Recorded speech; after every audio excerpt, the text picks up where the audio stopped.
Kisah Rasulullah, bagian 56, rintangan dari Abu Lahab. Selain terus-menerus berdakwah kepada orang-orang Mekah, Rasulullah juga menyampaikan ajaran Islam kepada orang-orang yang datang ke Mekah.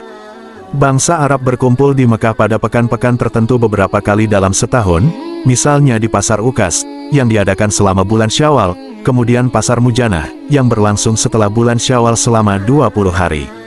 Jika Rasulullah tahu ada rombongan datang, beliau segera pergi mendatangi mereka sambil berkata, "Wahai sekalian manusia, sesungguhnya Allah memerintahkan kamu sekalian supaya menyembah kepadanya dan janganlah kamu menyekutukan Dia dengan sesuatu.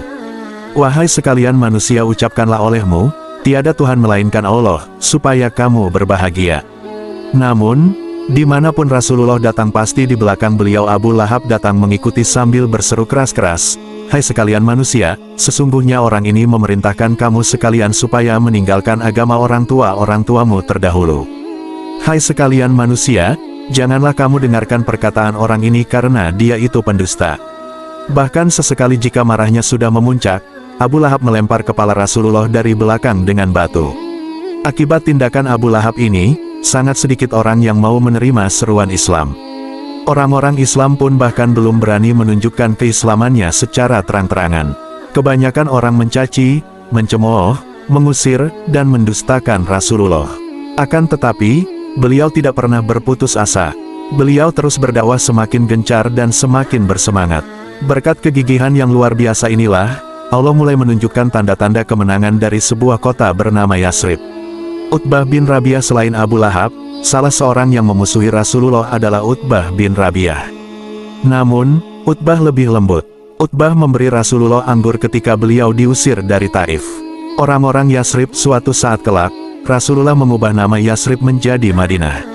Orang-orang Yasrib termasuk rombongan orang Arab yang sering datang ke Mekah. Mereka terpecah menjadi dua golongan, orang Aus dan orang Khazraj. Kedua suku ini saling berperang satu sama lain selama 120 tahun. Suatu saat kaum Aus menang. Pada saat lain, orang Khazraj yang mengalahkan Aus. Suatu malam di Bukit Aqobah, Mina, Rasulullah bertemu dengan 6 orang Khazraj. Mula-mula beliau mengajukan pertanyaan, kemudian orang-orang itu menjawab dengan sopan. Kemudian Rasulullah memperkenalkan diri dan bertanya, "Bagaimana keadaan kalian di Yasrib?" Sesudah itu beliau mengajak mereka duduk bersama dan memenuhi ajakan itu dengan penuh rasa ingin tahu. Sesudah saling bertanya, Rasulullah mengajak mereka ke tempat yang sunyi, sedikit jauh dari penglihatan orang. Di tempat itu, Rasulullah membacakan ayat-ayat Al-Quran. Keenam orang Khazraj itu mengerti dan tertarik segala apa yang beliau serukan. Setelah Rasulullah yakin dengan kesungguhan orang-orang ini, beliau mengajak berpindah tempat lagi ke bawah Bukit Aqobah. Tempat itu benar-benar terlindung dari jangkauan penglihatan orang. Di tempat aman itulah, Rasulullah mengajak mereka mendukung kenabian beliau. Rasulullah meminta agar mereka ikut menyebarkan ajaran Islam di kota asal mereka, Yasrib. Orang-orang itu minta waktu untuk berunding. Rupanya ini adalah jalan yang diberikan Tuhan. Demikian salah satu dari mereka berkata, "Aku sudah bosan berperang dengan Aus, mudah-mudahan ajaran Islam ini akan menyatukan kita dan Aus dalam perdamaian." Setelah selesai, mereka menyatakan percaya dan sungguh-sungguh mendukung penyebaran Islam di Yasrib. Rasulullah kemudian menasihati agar mereka seya sekata, tolong-menolong, dan bantu-membantu dalam menjalankan tugas mulia ini.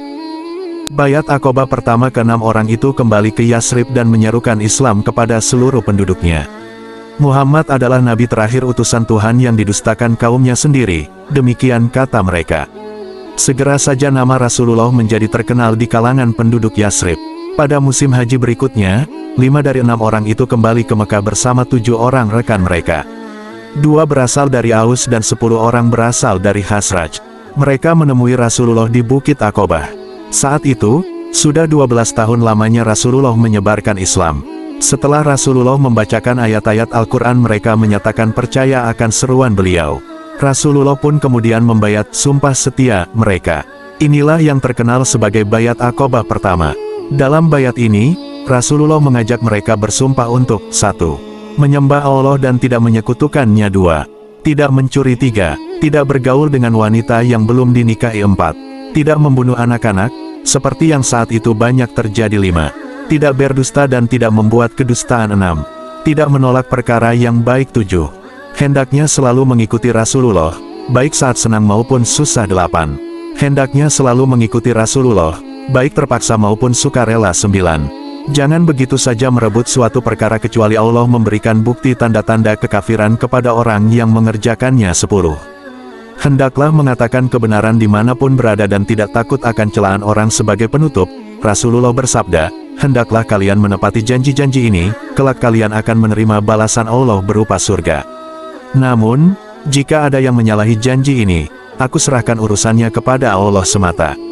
Ucapan bayat atau sumpah setia ini sebenarnya adalah menjulurkan tangan kanan ke depan, telapak tangan menghadap ke atas, sedangkan pembayat menjabat dengan posisi tangan di sebelah atas.